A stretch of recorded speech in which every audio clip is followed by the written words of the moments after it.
Hello everyone, welcome to this week's premiere episode of TYC Showdown. I am Tyrone. Today I'm joined by Adam. Hello.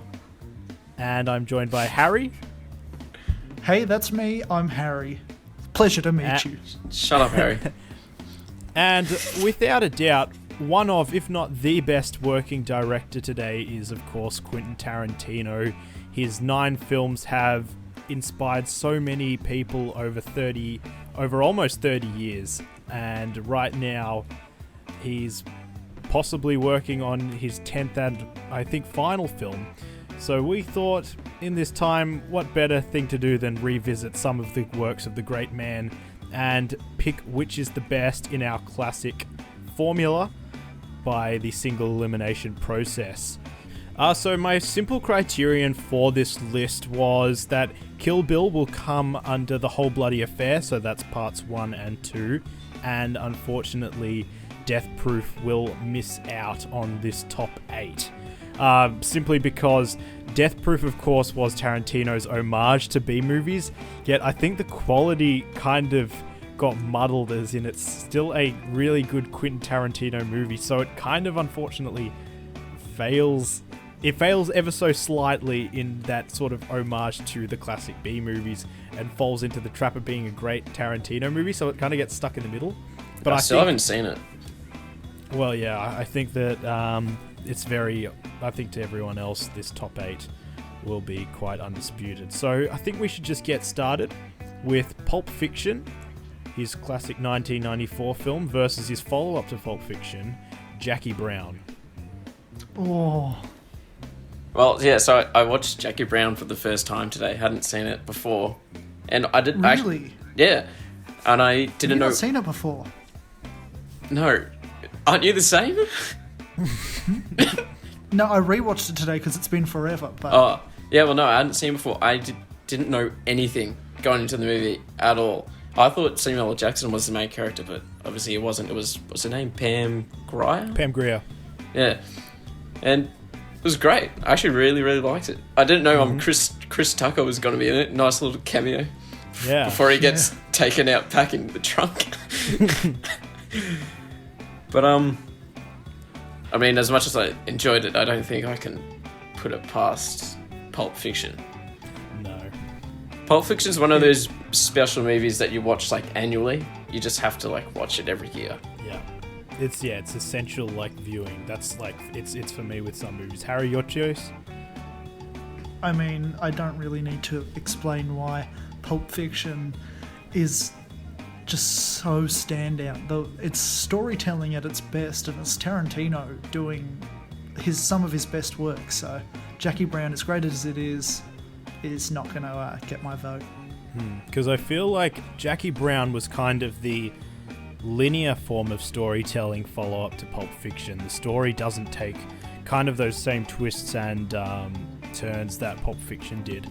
And while I do love Jackie Brown as the main character, I feel like some of the characters lack sort of that cool Tarantino factor that so many other movies have. I mean, yeah, you've got Jackie Brown and Sam Jackson's character, Ordell, but I think like a lot of other characters kind of lack that. It was a great self-contained little story. Yeah, so next up we've got Tarantino's first film, Reservoir Dogs, versus Kill Bill, The Whole Bloody Affair. Ooh. I'll start it off. I really love Reservoir Dogs, and it's a great example of creating a masterpiece on a small budget. However, Kill Bill was kind of that sort of what really got Tarantino into the whole over-the-top crazy action sort of films. And I think part 1 has... I do like part 1 a lot more than part 2. I think part 2 has some slight issues with it. But I think part 1 is so much goddamn fun. It's so stylistic, and Uma Thurman is one of the most badass women in all of cinema. And some of those scenes are incredible. The jokes always land. I love the sort of segmented storytelling of Reservoir Dogs, but compared with Kill Bill, I can't take it over that, so I'm going Kill Bill. Yeah, I think I'm gonna go with Kill Bill as well. It is just such a fantastic. Would you call it duology or just? Yeah, duology. Yeah. Yeah, it's just like the bride is like such a great protagonist, like such a badass. Uma Thurman plays the part like great, and when she has the sword fight, like that scene is just, it's a bloodbath, and it's just awesome, Tarantino doing what he does best, just blood flying everywhere. And yeah, I love it. So I got to pick Harry? it. As much as, because Reservoir Dogs is so fantastic in that it's such a simple film that's also really complex.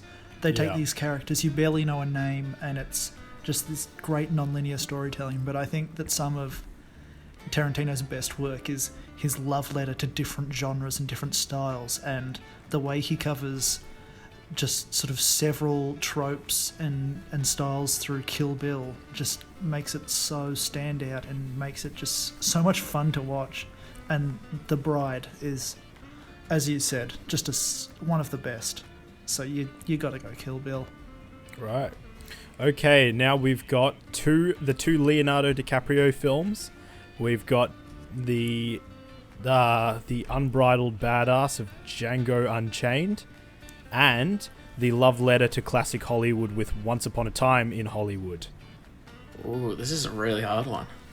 Yeah, because I think, for me, if you're just taking the first 2 hours and 20 minutes of Django Unchained, no competition. However, the last 20 minutes of Django Unchained does drag it down a bit. Like, compared to where the first 2 hours, 20 minutes is a 10 out of 10, the last 20 minutes is maybe like a 7 or an 8. Yeah, whereas Once Upon a Time in Hollywood. True. Yeah, Hollywood, I feel like the whole way through is kind of like at an 8 or a 9. The last, I feel like it kind of took me until the last sort of 20 minutes for it to finally like click for me for that great Tarantino feel. However, I think that Django Unchained, right from the word go, and just Jamie Foxx and Christoph Waltz and that whole story, and just the spin on history, like not a slave per se, but a black guy in the 1800s taking down these slave owners and being a bounty hunter is just such an amazing concept. That twist on history, which Tarantino does so well. And I think that, yeah, that is just kind of his new benchmark almost. So I'm going to take Django. I'm going to disagree with you, Tyron. I'm going to go Once Upon a Time in Hollywood. Like, throughout the whole movie, it's just, like, so many long scenes. And, like, Leonardo DiCaprio, like, when he's reading that book to the little girl and he's reading about, like, how the character is, like kind of losing their way in the book. Like, they're not as good as they used to be. Then he slowly starts to realise that he's pretty much talking about himself, and he just breaks down. And then when you get into the end of the movie and you got Kurt Russell narrating, and you're like, oh no, like the Tate murders are gonna happen, the Manson feeling. But then like Tarantino like reverses it completely, like changes history like he did with Inglourious Bastards, and you just get Brad Pitt high on acid, just absolutely slaughtering these guys, and it's just awesome. I loved it. All right, so Adam takes Once Upon a Time in Hollywood, and Harry, who will you take? It's an even split.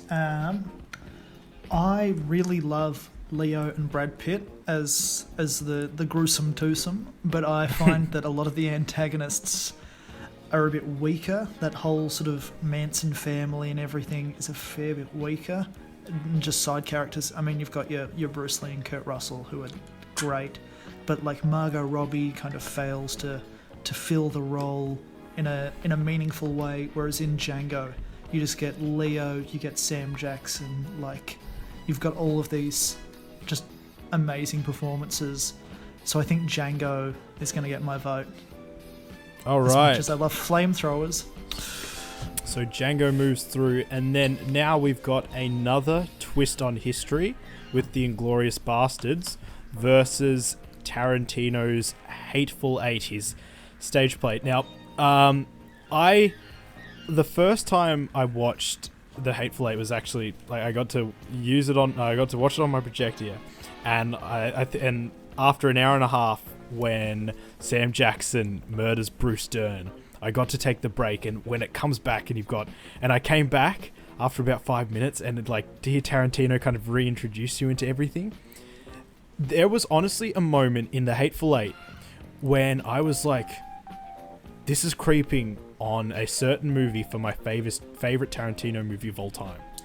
However, something happened.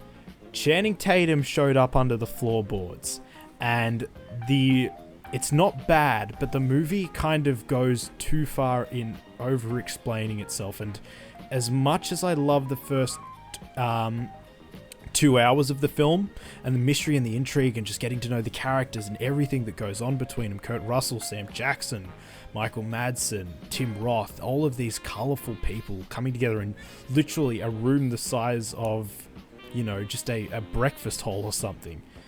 And I just feel that, unfortunately, it kind of gets undone with the whole over-explanation of what was the big twist, which is kind of the first thing you guess, which kind of gets, diminishes throughout, but then it's kind of reinforced. However, it has my favorite performance in a Tarantino movie, which is Jennifer Jason Leigh, because I think she's just incredible in that movie. However, it's The Inglourious Bastards, and for me that's a perfect 10 out of 10. And as previously discussed, it has one of the best villains. It has an amazing, just board of antagonists, really. And the scenes that breathe and breathe and breathe until getting an ultimate, bloody payoff, of course, with the bar scene and, of course, the opening with the milk. So I'm going to have to go Inglourious Bastards. Yeah, as much as I love The Hateful Eight, almost love. It's a great movie. The first, half, it's Quentin Tarantino's dialogue's just, really great. Just flowing so well. Samuel L. Jackson's speech when he's talking about dragging the guy through the snow, making him suck his dick. Oh, it's such a good monologue. But Inglourious Bastards, every scene builds up tension so well, and it builds up to the end, and it's just this massive release, and you just get Hitler with 100 bullet holes in his head, and it's just Christoph Waltz. Such a great performance. It's such a good movie, so I've got to go Inglourious Bastards as well. And Harry? Yeah, so I'm gonna have to sort of parrot some of those points there. I really like the sort of the paranoia of a closed scene where it's one of us is not like the other, but who? But I do think it gets explored to the extent where it's no longer interesting, where there's no longer parts of these characters that leave you wanting more. So Inglourious Bastards, on the other hand, just sort of, it shows you so many different angles and perspectives of this thing we've done so many different ways, this event which is just horrific, but it's just it's a Tarantino spin, and it just ticks all the boxes. Right. So it's got to be Inglourious. So Inglourious Basterds goes on. Now we get to the semi-finals with the number one seed, of course, Pulp Fiction versus Kill Bill's Whole Bloody Affair. Ooh. I think for me that is extremely difficult because I think simply because Volume 2 is it's not as good as Volume 1. I think that's probably the only reason I'd pick Pulp Fiction over Kill Bill. I think what? And just also how Pulp Fiction tells its story. It jumps around from time to time, but you know what's going on, you're able to keep up, and it's just great storytelling.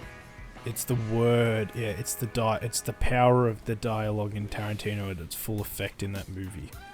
And just kind of his mastery on a knowledge of the smallest things. Characters, they talk not real people, but they talk these exaggerated Tarantino-esque characters, which is on pretty much at its strongest in Pulp Fiction. Kill Bill, I do absolutely love it, and Part 1 is in my top 10 movies of all time. However, yes, Part 2 is definitely not on par with Part 1, so I'm going to take Pulp Fiction as well. Harry? It's pretty simple in my eyes. One of them is really fun, but if it's the best, Pulp Fiction is without flaws. Kill Bill takes so many more leaps and bounds, and a lot of them hit, but not all of them do, and so unfortunately it just doesn't quite hit that 10 out of 10 that Pulp Fiction does in my eyes. Alrighty. And next we've got the two gruesome action showdowns. We've got Django Unchained versus the Inglourious Basterds for a spot in the final. Geez, this eight contestant one, Yeah. it's over a lot quicker. It's so Yeah. hard. Man. You could ask so many different people what they think is the best, and they would answer differently. Yeah. I'm gonna...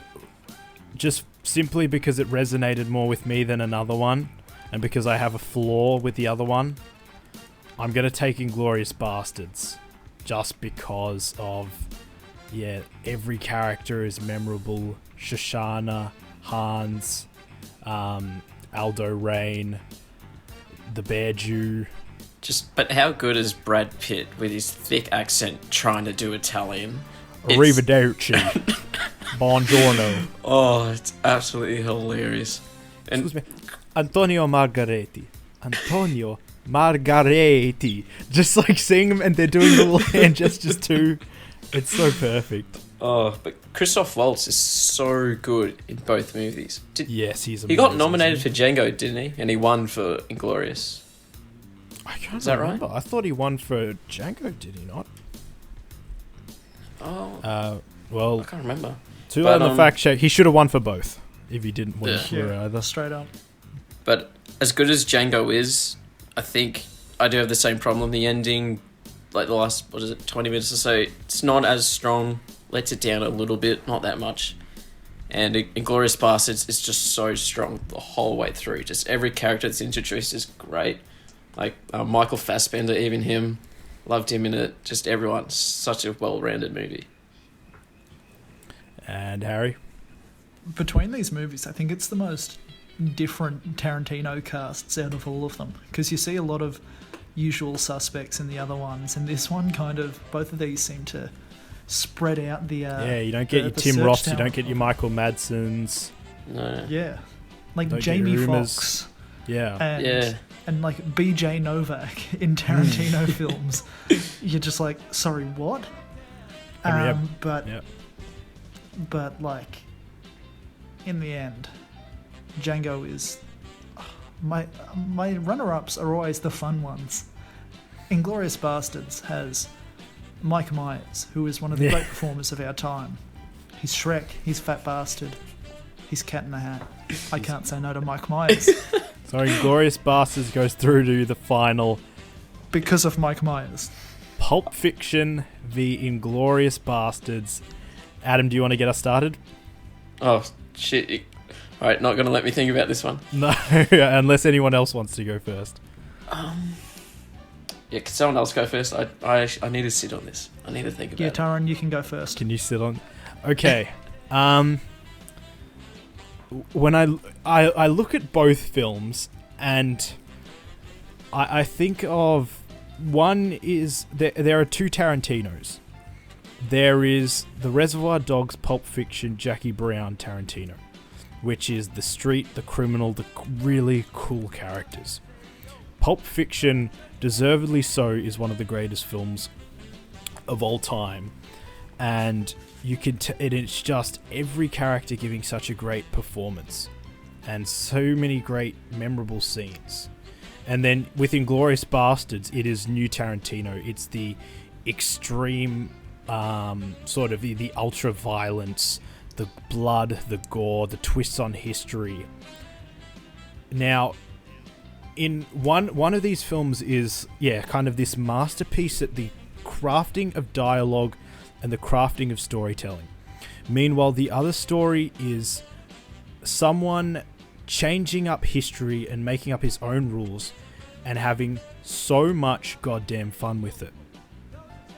And even though one of these films might be higher on my personal list of my favorite films of all time, I'm actually going to go for the upset and I'm going to pick Inglourious Bastards because that film resonates with me possibly stronger than Pulp Fiction does.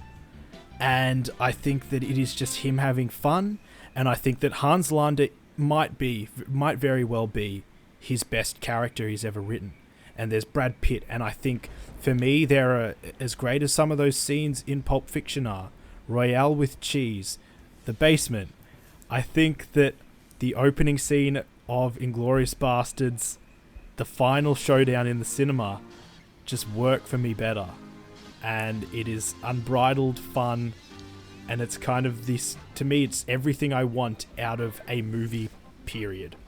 So I am going for the upset, and I'm going to take Inglourious Bastards. Wow. All right. Jeez. There are a lot of people with posters that they are looking at while saying, fuck you, Tyrone. Such a good poster, Look at my Pulp though. Fiction poster. Yeah. Fuck you. I think it's one of the best posters of all time, though. Uma Thurman on that, like... Thurman smoking, sitting on the bed. Is that our next showdown? Best poster of all time? Shark Boy and Lava Girl 3D. All right, who's got up next? I'll go. I'm going to disagree with you, Tyrone. Right. I'm going to go with Pulp Fiction. Like, it's so hard to choose, though. I could easily go the other one, but just the more I think about it, just Pulp Fiction, it's such a classic movie. And just, you said it before, like, the Royale with the Cheese, just like the dialogue he writes, like, some of it is like completely meaningless and inconsequential to the story, but it's just so good and fun to listen to. And just like the chopping and changing of like the time through the story, like you go back and forth and you get it, you understand what's happening as it's going. And like towards the, like when you get to the third act, like you change main characters to Bruce Willis, and you're like, you accept it, you like it. Like this boxer, he's like, you know, meant to like lose a match and everything, and just like when he's going to the basement and he has to like pick like the weapon, it's like, it's so good. But yeah, so I'm gonna have to go Pulp Fiction. All right, Harry, you're the tiebreaker. It is 1-1 between the Pulp Fiction and the Bastards. You two fuckers are not giving me an easy task here. I'm pretty far from okay. I'm just going to put it out there. I'm pretty fucking far from okay. Harry does play devil's advocate. Do you want to flip a coin again and see how it makes you feel? Well, remember what happened last time he flipped a coin? Yeah, I know. Last time I flipped a coin, it went the way of Inglourious Bastards. Because both of these, it's just a slew of characters who you're never like, okay, can we get back to this one or that one? You're always so invested in whoever's on screen. And like, this is so hard. Because one of these is peak linear storytelling, and one of these is just parkouring around a timeline and just you picking up the pieces as you go. Oh my lord. Any final comments to convince me, boys, to pad out while I think?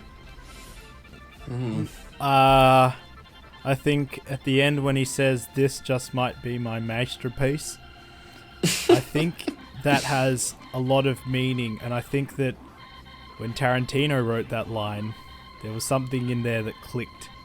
that might be true. There might be truth to that. And that's what I do think. Because as much as I love Pulp Fiction, I think that there is one undefinable thing that it misses, that Inglourious Bastard gets. And I think that might just be pure, unbridled fun added in with everything else. So Pulp Fiction's still a really fun movie, though. Of course it is. But I think that when John Travolta and Samuel L. Jackson are in the car with Marvin, and they're just talking, shooting Marvin in the face, yes, and he just shoots him in the face, and just the conversation that happens right after that it's hilarious. It just works on every level. I compare that with a scene in Inglourious Basterds, the introduction of the Bear Jew, where he beats a Nazi's head with God. a baseball bat, and then you proceed with the three-way conversation between Brad Pitt, the Nazi, and his German translator, and you see how quickly it's caved in. And sort of, how the camera moves as well. And of course, followed by just like something so simple and iconic, the scarring of the Nazi symbol on one's forehead, which I still like. You still wince every time you see that at the end. Just how real it looks. So Harry, have we helped you, Harry? Everything in my brain is screaming, you've got to pick Pulp Fiction, right? Oh, but God. I haven't picked Pulp Fiction yet. So I'm not sure whether that's the collective internet telling me that Pulp Fiction's the answer I should pick, They're screaming or at you. whether I'm fighting back and being like, well, clearly not. I mean, to be fair, there's no wrong answer here. No. I mean, there is, because one of these will have me strung up and, One of and these, diced yes. by the internet. Yes. But hey, screw the haters. I'm going to have to go Inglourious Bastards. There we go. I've been upset again. Adam gets upset. Once again, I would like to propose a hybrid as the winner, because with our Monsters one, I wanted the Zillamorph as the best monster. So why don't we get Inglourious Fiction as the winner? That would be amazing. Or Pulp Bastards. Pulp Bastards. What would that movie look like? John Cheeseburgers Travolta. and Nazis. A beautiful sight. Yeah, I just think, I think, yeah, everything was screaming at me to take Pulp Fiction, but I think I just every time I watch Pulp Fiction, I love it and I'm fully immersed in it, but every time I watch, for some reason, to me, Inglourious Bastards sucks me in more than Pulp Fiction does. When I watch Inglourious Bastards, I am fully in there, every line of dialogue. I think that the way that they play with the sort of the languages and the different, like the exploration of cinema and propaganda at the time. I love it so much, and I love Pulp Fiction and its iconic characters and how they're able to get such great characters out of a simple gangster story.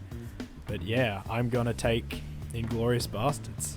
I understand what you mean by Inglourious suck you in more, because it's just like that first scene, like about the milk, and just the tension building. It just sets you up for the rest of the movie. Just every scene is just so full of tension. Gotta be one of the most compelling introductions into like the world of a film, because you're just in there, and like they don't have to explain what's going on. You just register, this is the fact, this is the fact, and this is the fact. And if anyone finds out the other fact, we're all in trouble. Like if you're just sucked in. If you want to work out how to like write a scene, you watch that scene, because it's the scene. It's so well done, so well crafted. All right, so there you go, the Young Cynics. Look, I guess on the most objective of objective scales, Pulp Fiction probably is, but I think just like on a favoritism based thing, that's where I'd take Inglourious Bastards. Best Bastards. So Best, the yeah, best best movie is vague. up to your interpretation. Yeah, and I actually believe it is, because that's what I do argue, that Inglourious Bastards is my favorite, even though Pulp Fiction might be higher on a personal scale in some cases. So thank you for watching, guys. You can listen to this episode in audio form on Spotify, iTunes, Podbean, and Podcast One, and where all other podcast apps are found. So thank you so much for watching. I've been Tyrone. I've been Adam. And I've been Harry. We're all going to go get a glass of milk. That's a bingo. That's Au revoir, a bingo. Shoshala. Arrivederci.